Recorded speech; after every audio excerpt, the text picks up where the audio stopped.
आनंद मठ।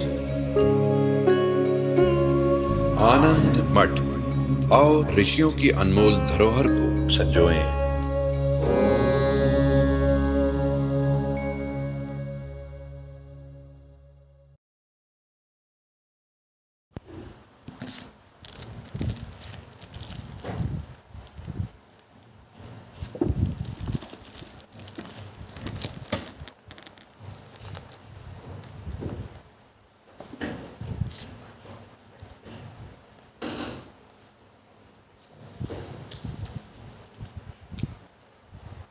माता सरस्वती और महारानी लीला के मध्य संवाद चल रहा है।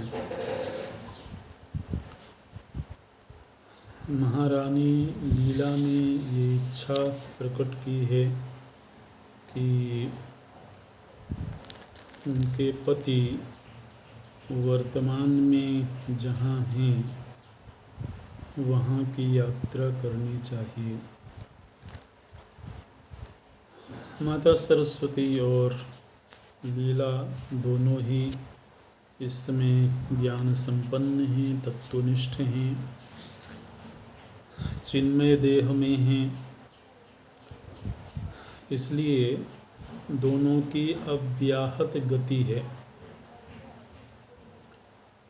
ऐसी गति जिसको कोई आहत करने वाला नहीं हो, उसको अव्याहत गति बोलते हैं,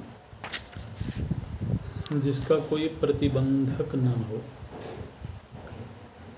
तो दोनों की अव्याहत गति है और गई हैं दोनों महाराज विदुरथ के रूप में। इस समय पर उनके पति जीवित हैं और ये जो महाराज विदुरथ हैं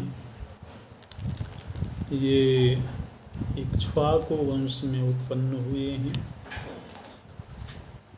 जिस समय पर ये दोनों गई हैं सूक्ष्म रूप में, वहाँ के लोगों को दृष्टिगोचर नहीं हो रही हैं, लेकिन उसी समय पर महाराज के ऊपर महाराज विदुरथ के नगर में दूसरे राजा का आक्रमण हुआ है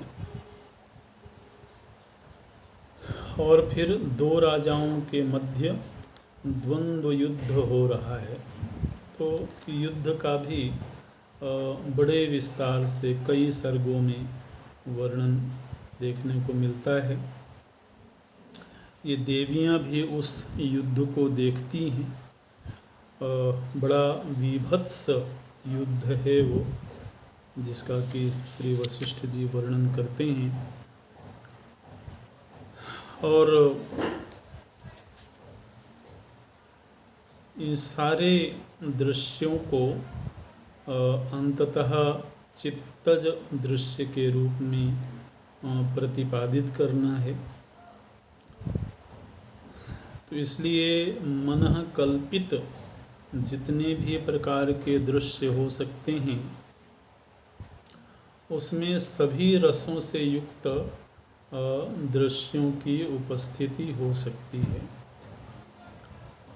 उसमें कोई ऐसा दृश्य भी उपस्थित हो सकता है जो विभत्स हो, कोई ऐसा दृश्य उपस्थित हो सकता है जो शांत हो, जो श्रृंगारिक हो, जो करुण हो। ऐसे तो काल्पनिक जगत में चाहे वो मनोराज्य हो और चाहे स्वप्न लोक हो,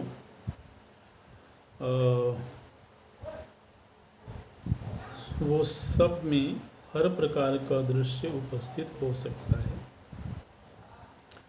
इन दोनों देवियों की अव्याहत गति को देख करके प्रभु श्री राम जी ने एक प्रश्न किया। क्या प्रश्न किया है कि कियन्मात्रमिदं स्थूलं शरीरं वाग्विदाम्बर रंध्रेण तंतुतनुना कथमाश्वाविश प्रभो। बोलते हैं कि यह जो हमारा शरीर है यह तो इतना बड़ा है, और जो कोई उनको देखता है, जैसे कई जगहों पर वो देवियाँ दृष्टिगोचर भी हो रही हैं, तो जहाँ वो दृष्टिगोचर हो रही हैं वहाँ तो मनुष्य देह हैं, एक स्त्री देह के रूप में ही दृष्टिगोचर हो रही हैं। तो इनकी कहीं भी गति हो रही है, तो अगर उन्होंने वैसा शरीर धारण किया हुआ है, मानव शरीर जैसा ही कोई शरीर उन्होंने धारण किया हुआ है, तो वह शरीर सूक्ष्म से सूक्ष्म प्रदेश में भी कैसे प्रविष्ट हो पा रहा है, ये प्रश्न किया है प्रभु श्री राम जी ने। श्री वशिष्ठ जी उत्तर देते हैं कि ये प्रश्न केवल अगर शरीर भौतिक होता तो ये प्रश्न उचित था। आधिभौतिक देहोहम इति यस्य मति भ्रमः तस्यासावणुरन्ध्रेण गन्तुम शक्नोति नानघ। बोले कि जिनको केवल इस स्थूल देह में ही अहम बुद्धि है, उनके लिए ये मुश्किल है कि वो सूक्ष्म से सूक्ष्म तंतु में भी कैसे प्रवेश कर सकते हैं। माने जो स्थूल देह में ही अपने अस्तित्व को महसूस कर रहा है, तो वह तो स्थूल देह तो किसी सूक्ष्म वस्तु में प्रविष्ट नहीं हो सकता है। कमल नाल के बीच जो एक तंतु होता है, जो एक बड़ी पतली सी एक नाली होती है, वैसे किसी रंध्र में तो यह स्थूल शरीर प्रविष्ट नहीं हो सकता। लेकिन ये परेशानी किसकी है? बोले आदि भौतिक देहो अहम इति यस्य मति भ्रमः, जिसके मति में ये भ्रम बैठा हुआ है कि मैं यह आदि भौतिक देह हूँ, उसके लिए ये परेशानी है। क्योंकि यह शरीर हमको अन्य कहीं भी जाने से रोकता है। ऐसा नहीं हो पाता है कि शरीर तो जहाँ है वहीं रह जाए और हम किसी सूक्ष्म रंध्र में प्रवेश कर जाएं। क्योंकि जब भी हमको कहीं गमनागमन करना होगा तो इस देह को लेकर के ही जाना होगा, और इस देह की अपनी सीमा है। ऐसे है। लेकिन जिनकी इस देह में तादात्म्य बुद्धि समाप्त हो गई, जिनको चित्त देह प्राप्त हो गया, उनके लिए फिर कोई भी स्थान ना तो सूक्ष्म है और कोई भी स्थान ना ही बृहत है। उनकी फिर अव्याहत गति होती है। उनकी दृष्टि में यथा संवित तथा चित्तम सा तथावस्थितिं गता परमेण प्रयत्नेन नियतेन्यदशां पुनः। तत्वनिष्ठ महापुरुष की दृष्टि में यथा संवित तथा चित्तम, जैसा संवित है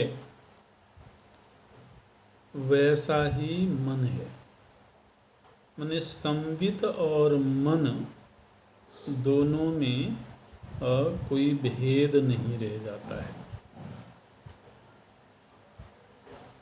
बोलते हैं यथा संवित तथा चित्तम। फिर उनको यह बोध हो जाता है कि वास्तव में संवित ही चित्त के रूप में व्यवहार कर रहा है, और संवित के लिए तो कहीं भी आने जाने का कोई प्रतिबंध है ही नहीं।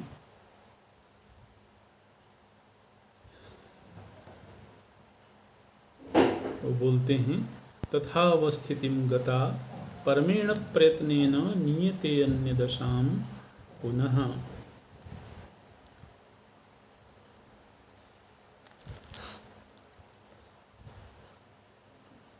यथा संवित तथा चित्तम तथेहितम बालम प्रत्यपि संसिद्धम एतत् को नानुभूतवान। बोले कि ये तो सभी को मालूम है कि जैसा मन होता है वैसी ही चेष्टा होती है। ये तो सबको मालूम है। ये तो छोटे से बालक को भी मालूम है कि मन में जैसी वृत्ति आती है तदनुरूप ही चेष्टा होती है। तो मन के अनुसार ही चेष्टा होती है, यह तो सर्वविदित है। अब इसमें एक बात ये जुड़ गई कि मन वैसा है जैसा संवित है।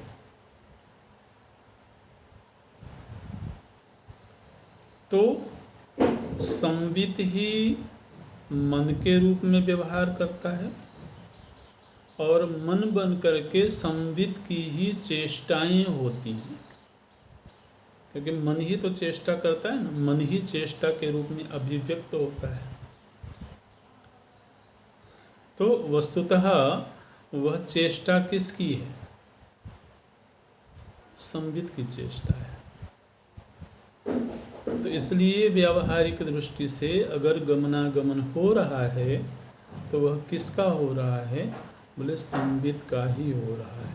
ये बोलते हैं यथा संवित तथा चित्तम, यथा चित्तम तथेहितम, तथा ईहितम। ईहितम मतलब व्यवहार करना। बालम प्रत्यपि संसिद्धम एतत् को नानुभूयते। इस बात का अनुभव कौन नहीं कर सकता है कि चित्त के अनुसार ही चेष्टा होती है।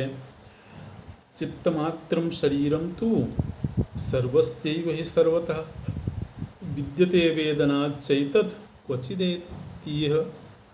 क्वचिदेतीव हृद्गतात्।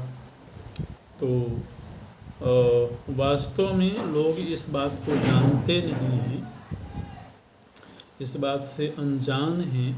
लेकिन अनजान होने पर भी वस्तु स्थिति तो नहीं बदल सकती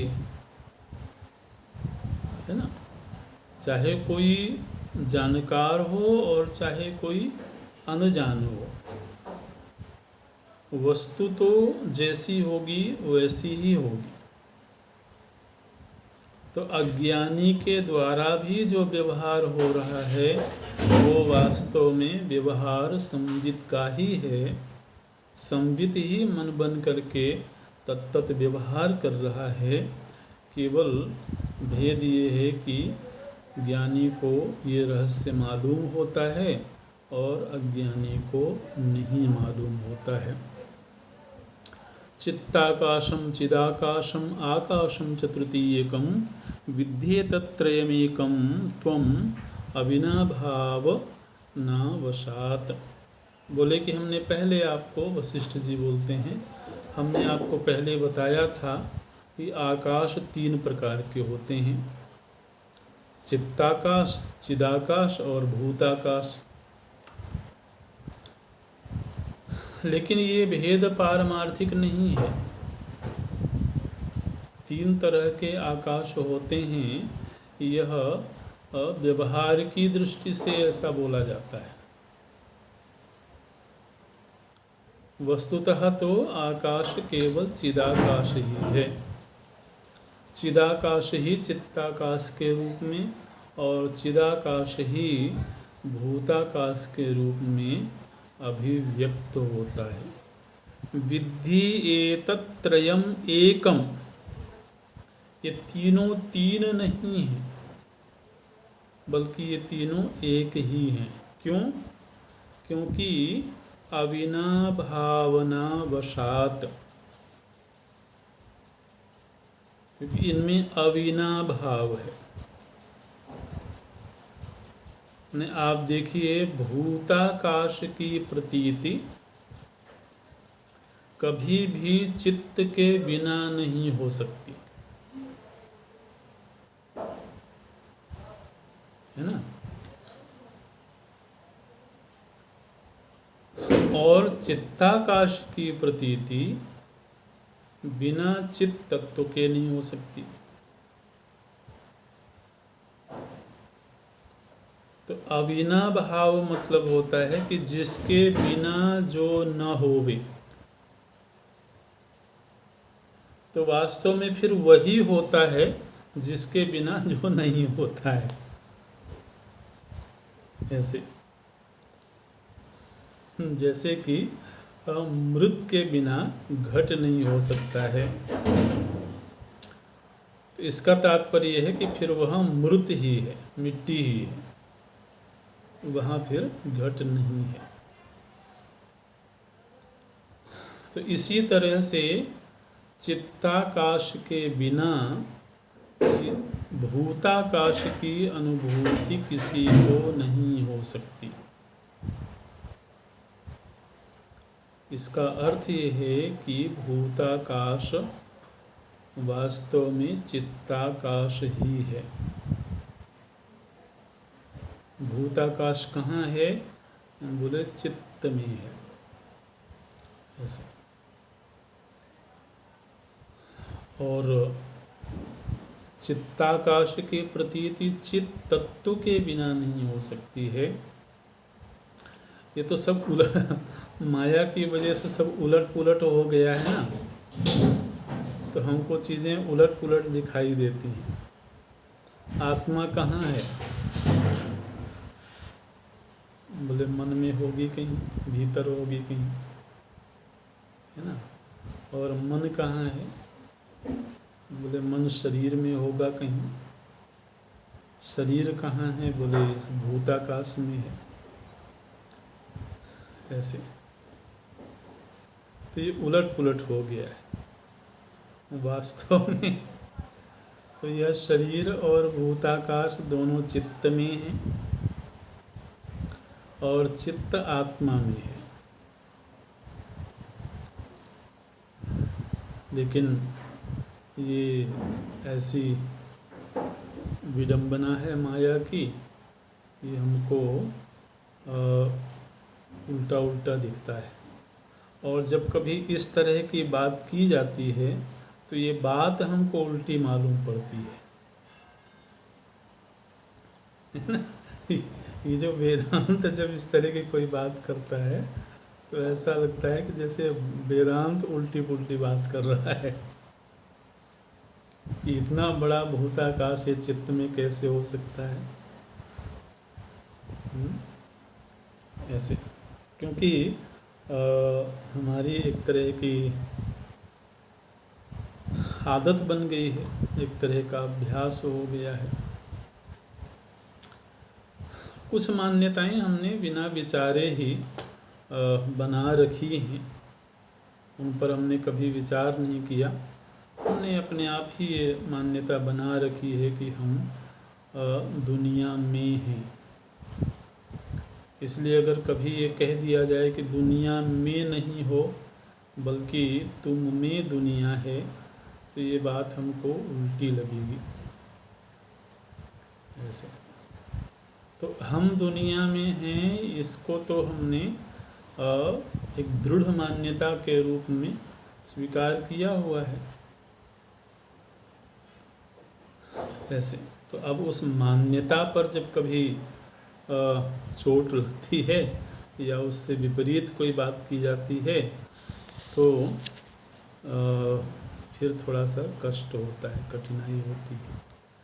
अब इस ग्रंथ में हमको कई ऐसे सूक्ष्म बिंदु हैं, आप क्षमा करिएगा, लेकिन उन बिंदुओं को हमें जानबूझ करके छोड़ना भी पड़ता है। छोड़ना इसलिए पड़ता है क्योंकि ये जिस तरह की कक्षा हो रही है उसमें सभी श्रोताओं से हम पूरी तरह से परिचित नहीं हैं कि उनकी बौद्धिक स्थिति क्या है, मनस्थिति क्या है। इसलिए जितना थोड़ा थोड़ा ग्रहण हो सके उतना ही बोलना ठीक है। जब हम गुरुकुल में होते हैं, सामने होते हैं विद्यार्थी, तब तो फिर बात थोड़ी अलग होती है। तो इसलिए जो लोग ग्रंथ के साथ साथ अगर चल रहे होंगे तो हो सकता है उनको कई प्रसंग ऐसे लगें कि इनको छोड़ा गया है, तो उसके पीछे कोई वजह है। हालांकि हमारी कोशिश रहती है कि हम हर प्रसंग के मर्म को स्पर्श करें। अच्छा जी, तो ये वशिष्ठ जी ने बताया है कि इसलिए जो दोनों देवियां हैं उनकी कहीं भी गति है, अव्याहत गति है, उनको कहीं भी आने जाने में कोई व्यवधान नहीं है। फिर ये चर्चा आगे बढ़ती है। एक प्रलय के प्रसंगों की बात करते हैं।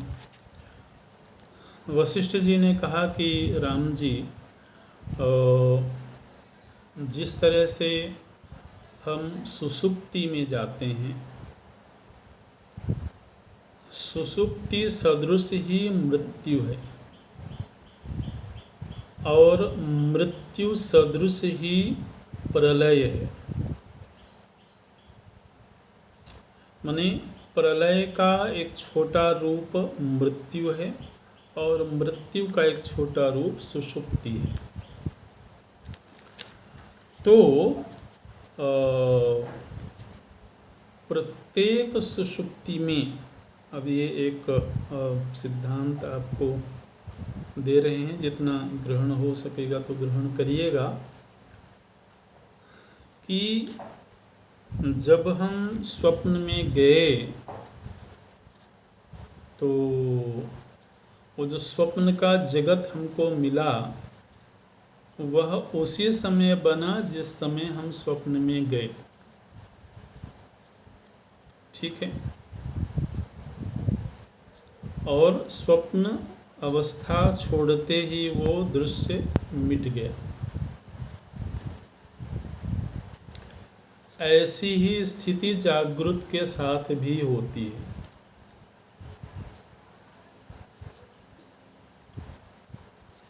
जागृत अवस्था को जब हम छोड़ते हैं तो जागृत अवस्था समाप्त हो जाती है।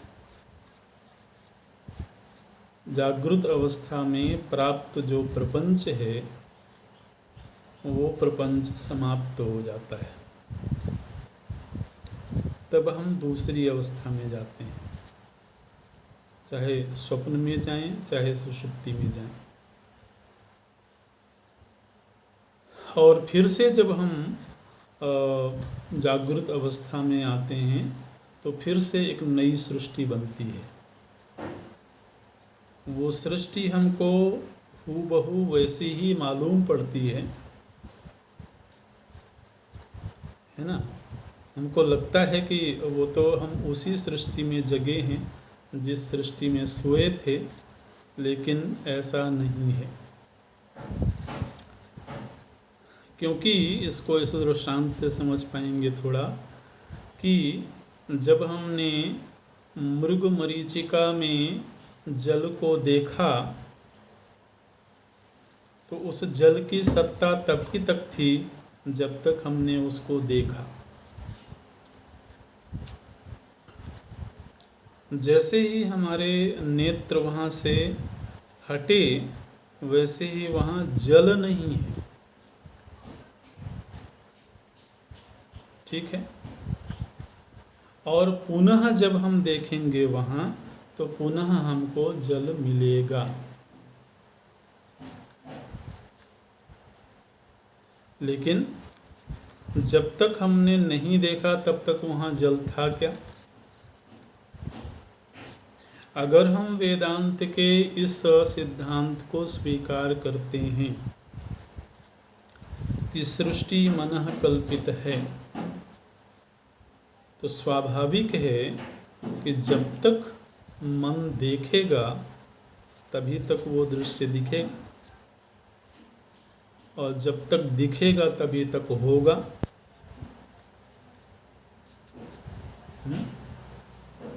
जब नहीं दिखेगा तो केवल दिखना ही बंद नहीं होगा, बल्कि उसका अस्तित्व भी समाप्त हो जाएगा। ऐसे तो ये बताते हैं श्री वशिष्ठ जी, बोले कि हर अवस्था परिवर्तन के साथ, ये तो हम स्वीकार करते हैं कि जब प्रलय होता है तो प्रलय में समूची सृष्टि नष्ट हो जाती है, लेकिन प्रलय की तरह ही मृत्यु भी है। अभी अभी चर्चा हुई, तो प्रलय की ही तरह हमने तो बड़ी आसानी से स्वीकार कर लिया कि हाँ प्रलय की तरह ही मृत्यु है, लेकिन प्रलय की ही तरह का मतलब है कि मृत्यु के साथ सृष्टि भी नष्ट हो जाती है। और जब हमने ये स्वीकार किया कि मृत्यु की ही तरह सुषुप्ति है, तो वहाँ भी यही बात कहने की कोशिश है आचार्य की कि फिर सुषुप्ति काल में भी सृष्टि नहीं रहती है ऐसे।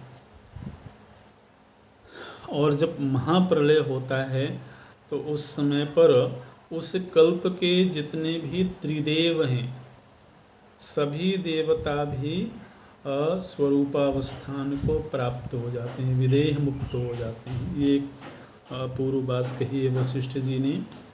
महति प्रलये राम सर्वे हरिहरादयः विदेह मुक्तताम यान्ति स्मृतेः क इव संभवा। ये एक प्रश्न आ रहा है थोड़ा बार बार कि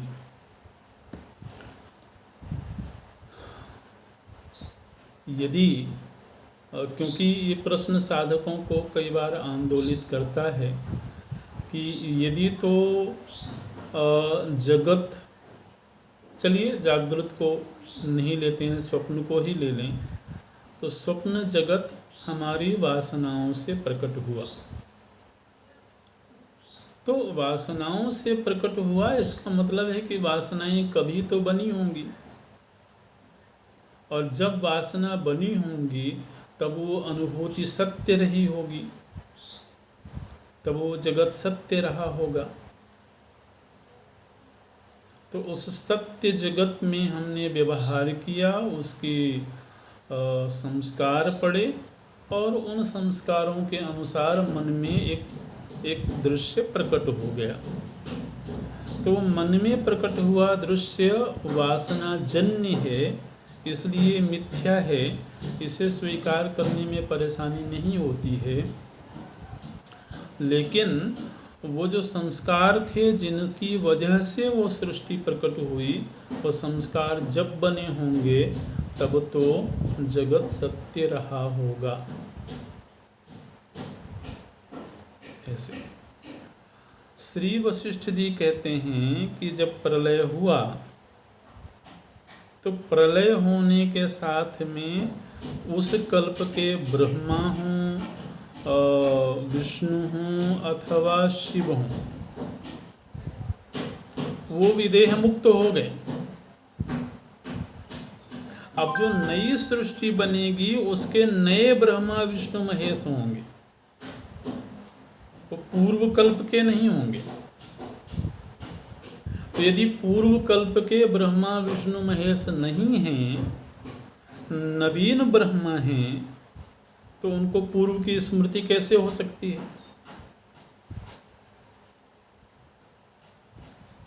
है ना। इसलिए ये अनिवार्य शर्त नहीं है कि हर दृश्य स्मृति पूर्वक ही होता है, क्योंकि पूर्व कल्प में जिन ब्रह्मा ने सृष्टि बनाई थी, वो जब सृष्टि का लय हुआ तो ब्रह्मा जी वहाँ मुक्त हो गए। नवीन कल्प की सृष्टि में नए ब्रह्मा होंगे, तो उन नए ब्रह्मा को तो कोई अनुभव ही नहीं है सृष्टि बनाने का। ये अनुभव ही तो संस्कार रूप में आगे जाता है, फिर स्मृति का रूप धारण करता है। तो जो नवीन ब्रह्मा हैं उन्हें तो सृष्टि बनाने का कोई पूर्व अनुभव है ही नहीं, और अनुभव नहीं है इसलिए वहाँ स्मृति भी नहीं है। तो नवीन दृश्य स्मृति जन्य ही हो ऐसा बिल्कुल ज़रूरी नहीं है, सर्वथा नवीन कल्पना भी हो सकती है। तो ये बोलते हैं महति प्रलये राम सर्वे हरिहरादयः विदेह मुक्तताम यान्ति। महति प्रलय, जब महान प्रलय होता है, सृष्टि का समष्टि प्रलय होता है, उस समय सर्वे हरिहरादयः, उस समय हरिहर और ब्रह्मा जी ये सब विदेह मुक्तताम यान्ति, विदेह मुक्त हो जाते हैं। स्मृते है क एव संभव, फिर किसको स्मरण होगा नवीन सृष्टि का।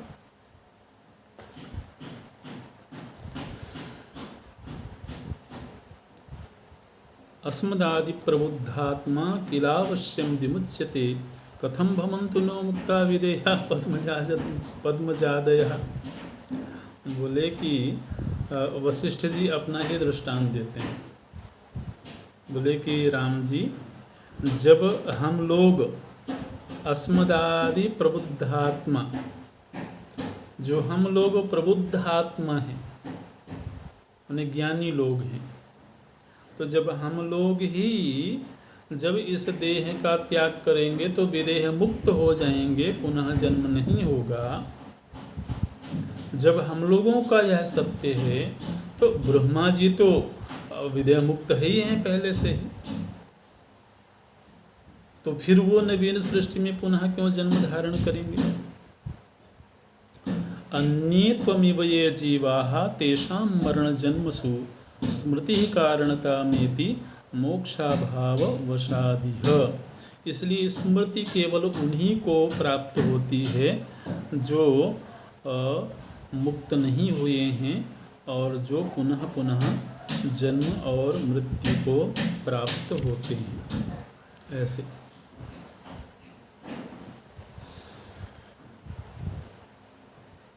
तो ये चर्चा श्री राम जी और वशिष्ठ जी के मध्य चल रही है। यदेवाम्बुस आवर्तो न त्वस्यावर्त वस्तुसं दृष्टैवास्ते दृश्यमिव दृश्यम न त्वस्ति वस्तु सत्। बोले कि दृष्टा ही दृश्य बन करके स्वयं को ही देखता है और दृष्टा से भिन्न दृश्य नाम की कोई सत्ता नहीं है। मदबुद्धार्थो जगत शब्दो विद्यते परमामृतम त्वद्बुद्धार्थस्तु नास्त्येव त्वमहं शब्दकादपि। बड़े सुंदर बात बोलते हैं वशिष्ठ जी। बोले कि राम, मदबुद्धार्थ, हम जो ज्ञानी लोग हैं, हमारी दृष्टि में जब हम जगत को देखते हैं तो हम जगत के रूप में अमृत वस्तु को देखते हैं। मदबुद्धार्थो जगत शब्दो विद्यते परमामृतम। जगत शब्द, एक ज्ञानी भी जगत शब्द का व्यवहार करेगा क्योंकि उसे भी जगत की प्रतीति तो हो ही रही है। तो एक ज्ञानी महापुरुष भी जगत शब्द का व्यवहार करता है और अज्ञानी व्यक्ति भी जगत शब्द का व्यवहार करता है, लेकिन दोनों के हृदय में जो अर्थ स्फुरित होता है इस शब्द का, वो भिन्न भिन्न होता है।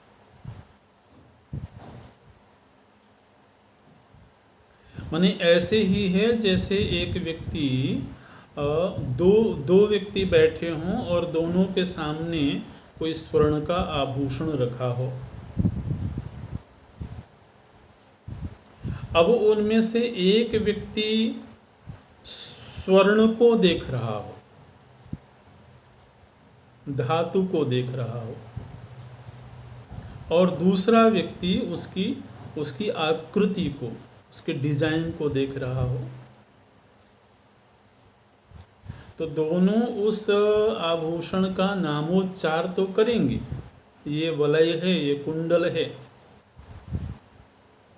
लेकिन कुंडल शब्द का व्यवहार करते हुए भी एक व्यक्ति के भीतर स्वर्ण रूपी अर्थ स्फुरित हो रहा है और दूसरे के भीतर आकृति विशेष स्फुरित हो रही है। ठीक इसी तरह से वशिष्ठ जी क्या बोलते हैं कि मदबुद्धार्थो जगत शब्दो, मैं जब जगत शब्द का प्रयोग करता हूँ तो उस समय मेरी दृष्टि में जगत का अर्थ परम अमृत तत्व होता है। और बुद्धार्थस्तु, राम जी को अज्ञानी मान करके और फिर बोलते हैं कि त्वद्बुद्धार्थस्तु नास्ति एव, जबकि तुम्हारी दृष्टि में जब तुम जगत को देखते हो तो उस समय तुम्हें परम अमृत नहीं दिखाई देता है, तुम्हें जगत मने एक जड़ वस्तु नजर आती है। ठीक इसी तरह से त्वम अहम शब्द कादपि, इसी तरह से जब हम त्वम और अहम शब्द का व्यवहार करते हैं, वशिष्ठ जी कह रहे हैं कि जब मैं अहम शब्द का व्यवहार करता हूँ तो मेरे अहम का अर्थ कोई पांच भौतिक शरीर नहीं होता है, और जब मैं त्वम शब्द का प्रयोग करता हूँ तो वहाँ पंचभूतों से बना हुआ कोई शिष्य बैठा हुआ है, ये अर्थ नहीं होता है। तो ज्ञानी की दृष्टि में त्वम और अहम, इन दोनों शब्द का अर्थ वही चिन्मय तत्व होता है, लेकिन अज्ञानी की दृष्टि में दो व्यक्ति होते हैं जो पांच भौतिक शरीरवान होते हैं। ऐसे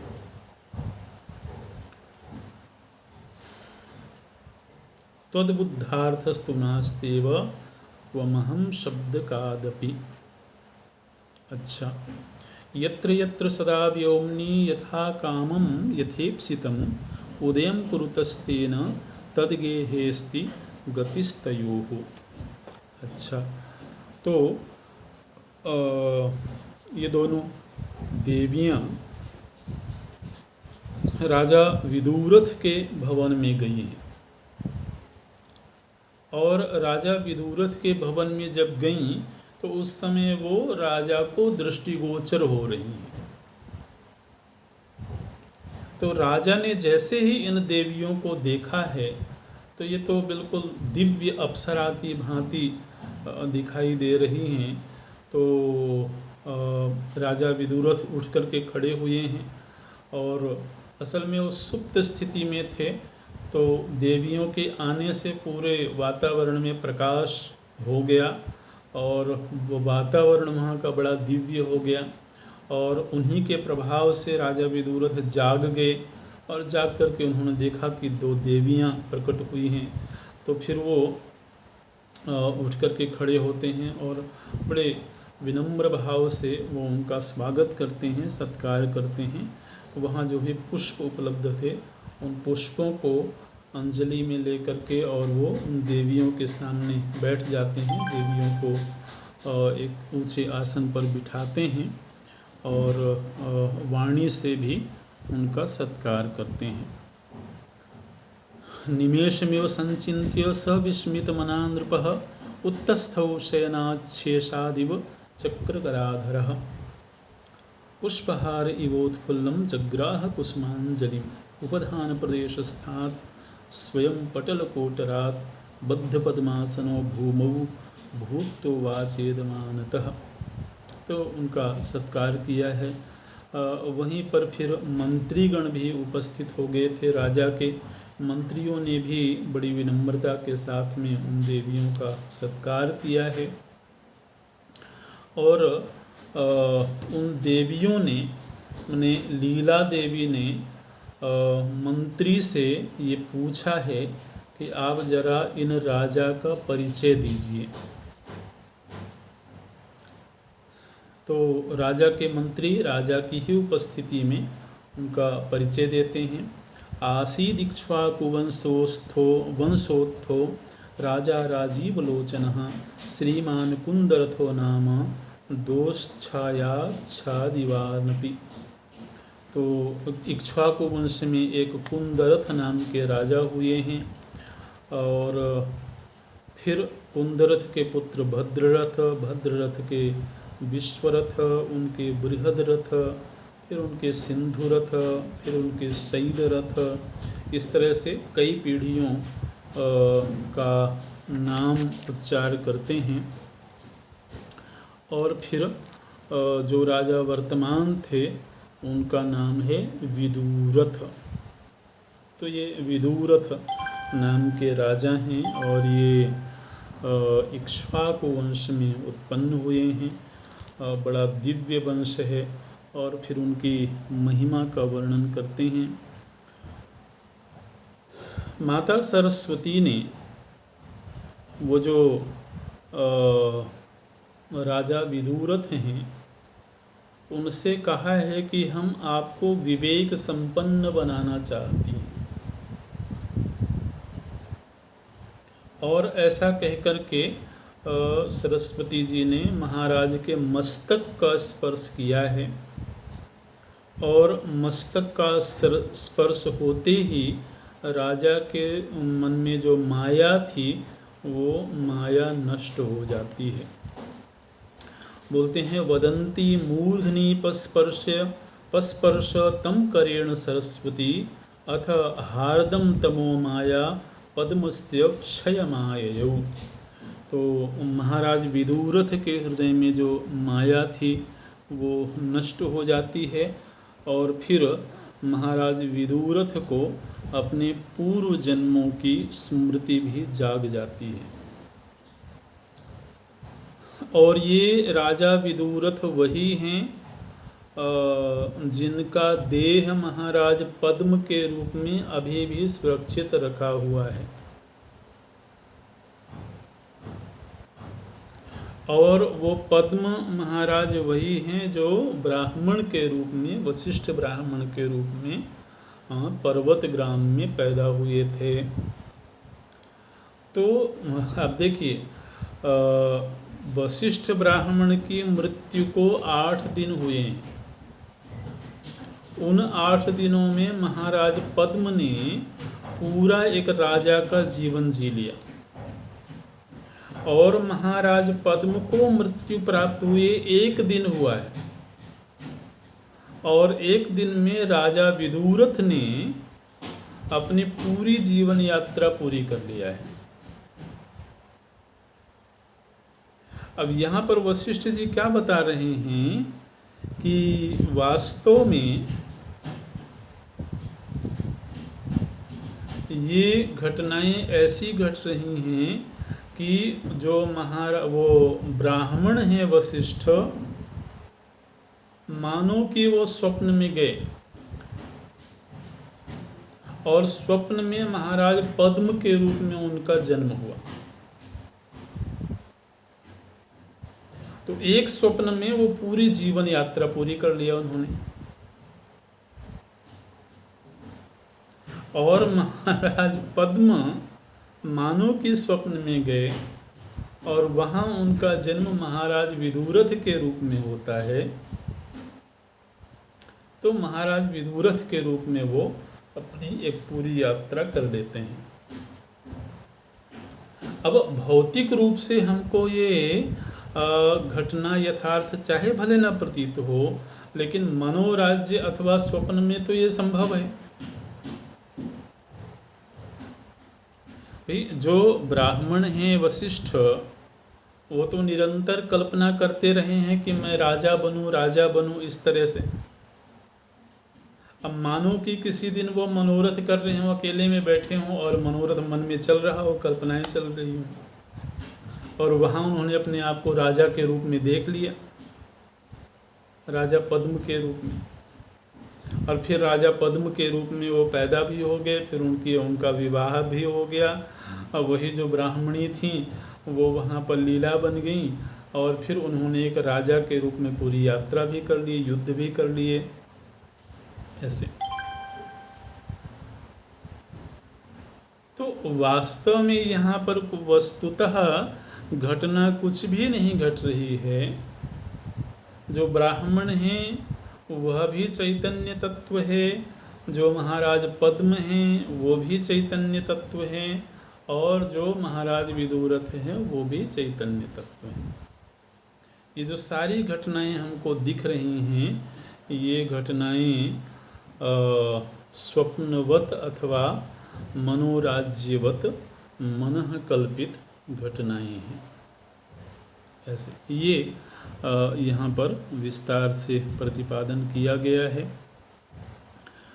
तत्रैव तस्य भूपीठं तस्मिंश्च किल मण्डपे तस्यैव च गृहस्यान्तरिदं संसारमण्डलं तत्रैवेदं तव गृहं स्थितमारम्भमन्थरं तत्रैव चेतसि तव निर्मलाकाश निर्मले वस्तुतस्तु न जातोऽसि न मृतोऽसि कदाचन शुद्ध विज्ञान रूपस्त्वं शांत आत्मनि तिष्ठसि। बोलते हैं कि वस्तुतः तो ना ही तुम्हारा जन्म हुआ है और ना ही तुम्हारी कभी मृत्यु हुई है। ये माता सरस्वती इस समय पर महाराज विदुरथ को ये उपदेश कर रही हैं।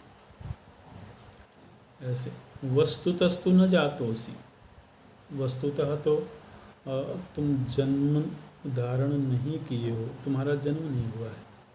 न मृतोसी कदाचन, और न ही तुमको मृत्यु प्राप्त हुई। शुद्ध विज्ञान रूपस्तुम, तुम तो विशुद्ध रूप से विज्ञान रूप हो। शांत आत्मनि तिष्ठति, शांत प्रशांत आत्मवस्तु के रूप में तुम प्रतिष्ठित हो। लेकिन ये जो वक्तव्य है वशिष्ठ जी बोलते हैं कि यह वक्तव्य उसके लिए है जिसको तत्वबोध प्राप्त हो गया है, अथवा तत्वबोध का अधिकारी हो गया है। जो अभी अज्ञान की स्थिति में है और अभी उसके लिए वो अधिकृत भी नहीं हुआ है, उसके लिए जगत ही यथार्थ है, क्योंकि जगत में अर्थ क्रियाकारित्व दिखाई दे रहा है। जगत के साथ में व्यवहार होता हुआ व्यक्ति देख रहा है।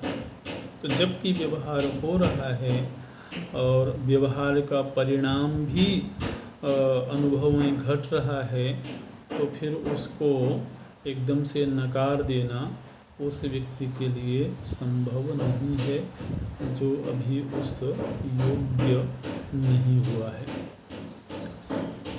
ओम पूर्णमदः पूर्णमिदं पूर्णात् पूर्णमुदच्यते पूर्णस्य पूर्णमादाय पूर्णमेवावशिष्यते। ओम शांति शांति शांति। हरि ओम श्री गुरुभ्यो नमः। हरि ओम।